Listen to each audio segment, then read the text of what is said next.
Hi, இன்றைக்கி தக்காளி கொத்தமல்லி தொகையல். தேவையான பொருட்கள்: ஒரு டேபிள் ஸ்பூன் கடலைப்பருப்பு, உளுத்தம்பருப்பு, காரக்கேற்ற மிளகா, அப்புறம் ஒரு 6 தக்காளி, கொஞ்சமாக புளி, கொஞ்சம் உப்பு, அப்புறம் ஒரு கட்டு கொத்தமல்லி நறுக்கி வச்சுக்கணும்.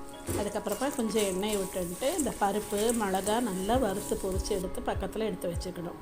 அப்புறம் அதே வாணலியில் கொஞ்சம் எண்ணெய் விட்டுட்டு இந்த தக்காளி, உப்பு, புளி போட்டு நல்லா மூடி போட்டு எடுத்து ஒரு ஒரு ஒரு 1 மினிட்டுக்கு ஒரு வாட்டி எடுத்துட்டு நல்லா வதக்கி விடணும். ஒரு 4 to 5 மினிட்ஸில் தக்காளி பழம் நல்லா சாஃப்டாகிடும். அது மூடி போட்டு எடுத்தால் தான் நல்லா சாஃப்டாக இருக்கும்.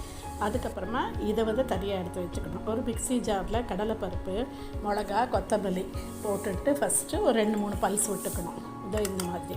அதுக்கப்புறமா அதுலேயே அந்த தக்காளி வறுத்து வச்ச தக்காளி இதுக்குள்ளே ஆறிடும், அதையும் சேர்த்து போட்டு நல்லா அரைச்சிட்டா தொகையல் ரெடி. அதுக்கு கடுகு, ஜீரகம், உளுத்தம்பருப்பு தாளிச்சு விடுறது தான். இது சாதத்துக்கு நல்லாயிருக்கும், இட்லி, தோசை நல்லாயிருக்கும்.